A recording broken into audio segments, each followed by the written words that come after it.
Welcome to Boomstick Gaming, this is Alex, and a little over a month ago I got newly acquainted with Phantasy Star Online 2. As I was going through it, I was compiling all of the gameplay and progression tips that I think could trip up new players in the initial 0 to 5 hours or so, in order to make the starter guide I have in store for you today. This video has been sponsored by Sega, and if you haven't yet, you can download and play Phantasy Star Online 2 completely free on Steam, Windows 10, and Xbox One, which can be found by using that link I have at the top of the video description.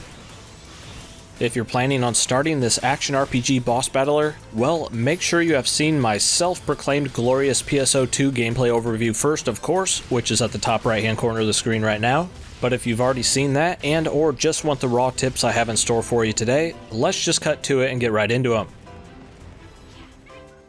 Number 1. Attack canceling will regularly save your life. Let's start this all off with something a little more action focused before we get lost into the more systems level stuff a little later. In PSO2, your fancy techniques and photon arts are some of your best combat abilities, but some are quite long and elaborate, which looks cool of course, but could get you into trouble if improperly timed, leaving you open for oncoming damage. However, most all attack animations can be cancelled out of with a block and or a dodge.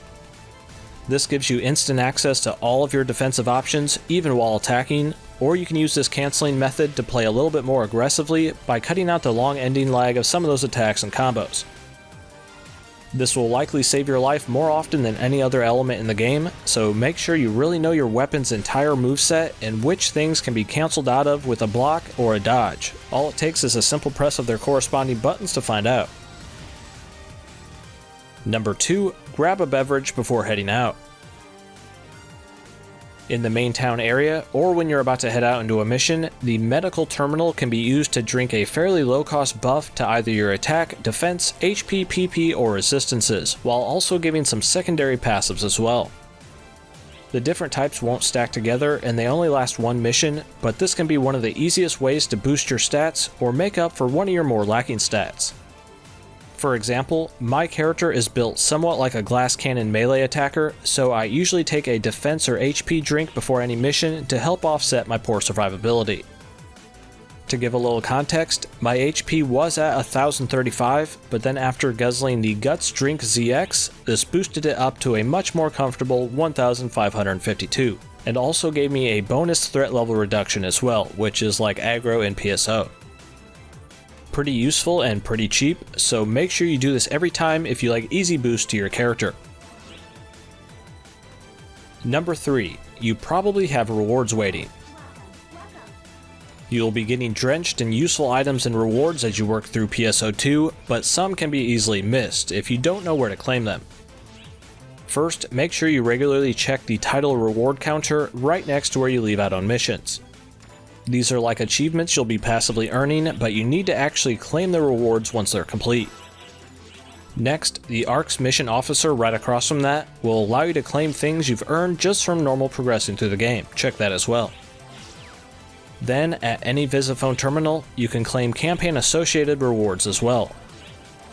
From all three of these, you'll be gaining all kinds of useful stuff, but most importantly, the raw experience tickets that directly power your character are one of the easiest ways to level up without really having to do anything. Well, actually you earned all of these, so just go enjoy them. Number 4. Use more of those fancy moves. Throughout normal play, you'll be finding little disc-looking things that will be stored in your inventory, which should definitely be consumed, because they are very important special weapon attacks or spell-like techniques. Using these will grant you the associated ability, or will level up the power of that same ability if you already happen to know it. You are not actually limited to having only 6 of these on you at a time, like you might initially think when utilizing that quick access 6-slot weapon palette down at the bottom of the screen.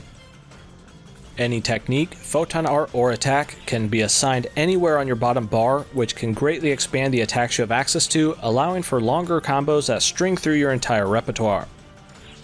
Use this to impress your friends, show off to better Jim, that was a test if you actually watched my other PSO2 video, or just have more fun during combat by utilizing the entirety of your arsenal all at once. Number 5, there is a easily missable class skill tree. One of the biggest things you can completely miss for an awkward amount of time if you don't properly explore the town right from the start, like me, is the class counter. This is the home of your class-specific skill tree, which will be earning SP points you can distribute each time you level up. Also, a little later on in the game, you'll be taking on an entire secondary class as well, so plan ahead and make sure both of your skill trees jive together well. Not everything from your secondary class skill tree will affect your main one, but most do, so make sure you properly read those skill descriptions before distributing any points. You can fully respect these, however, so don't be too concerned about the skill meta towards the start. Number 6, my goodness, make sure you talk to Alphen. Towards the start of PSO2, make sure you're regularly checking in with the character Alphen, who's wandering around the center of the main gate area, because he gives you access to some very important quests. One of these around level 5 will allow you to earn your mag license, which gives you a vital mini pet that floats right next to your face. These mags need to be fed weapons and items to boost the stats they can provide you, and once they reach a certain level, they also gain powerful abilities you can then assign to your active bar. Mags will visually and statistically evolve depending on what you feed them, so keep in mind if yours turns out looking kinda silly, that's entirely on you. Number 7, I can't pick up anything else, or can I? Micromanaging your on-hand limited storage capacity can be quite the early game frustration, but thanks to your larger capacity storage boxes back in town, this really shouldn't be a problem.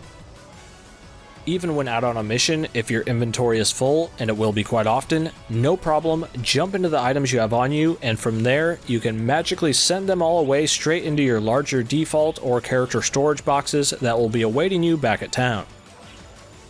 Something you might not assume at the start, but yes, even mid-mission, exploration, or boss battle, you can free up your inventory by using this method, so you'll never have to leave any of those precious goodies behind. Lastly, number 8, save weapons for your weapons. Don't always outright sell all of those random weapons you'll be coming across, because they, along with the grinder materials, can greatly boost the effectiveness of your main weapons. At the item lab in the shopping district, you can enhance your weapons by consuming others, and the higher tiered those others are, the more they will directly boost the main stats of your weapon.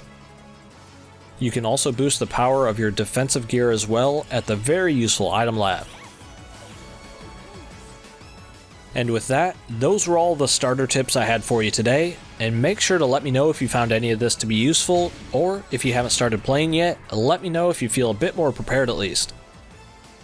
A big thanks to Sega for sponsoring this video, and like I mentioned earlier, if you're interested in giving PSO2 a try, use that link I have at the top of the video description to play it entirely for free on Steam, Windows 10, and Xbox One. Lastly, a special thanks to you for giving this a watch all the way up to the very end, I appreciate that, and as always, this has been Alex from Boomstick Gaming, have a good one.